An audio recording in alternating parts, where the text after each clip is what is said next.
Merhaba Zarokno, Meyruç vera çirok ektin amade kir. Navi çirok ameya iro, ker u sebraye. Eke önce ama deven em dest bekin.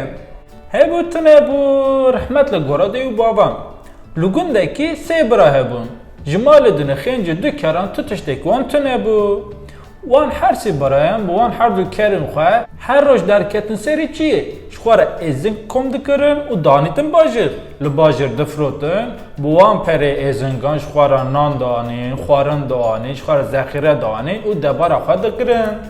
Rojekşi rojan her du kerivana hatten dizin. Çol ucuya giş geriyan u keri xane ditin. Beri xadane mala gundiyan u mala gundiyan jine ditin. Her sibra li ser gevrekilmişsin u behevra gotin. Geli brano, kawarin, emrunin, behevra niqaş bikin.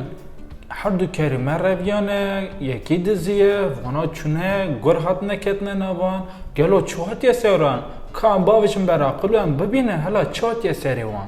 Her sibra hatın bahevdu, runişten u niqaşan kirin. Gotin bira bre mezin kısa bike, bira peşi ev beje, u bre mezin got. Heger ez bim, egu kerime biriye yeki gınike. Ye orte got. Ger kupkinike, ji sedî sed ew ji xirbebelike. Piştî her du birayê mezin ê piçûk gotinê hilda û gote. Ger kinik u xırbebelike, saci sadi ev ahlike. Her sî bira rabûn, berê xwedan gundê xirbebelik, avêtin ser mala elik. Derê mala elik xistin, elik derket û ji elik re gotin. Alik! Ka kerime! Birano hala hêdî kerê we nelce min e? Me akıl avite berhev. Kercente derket.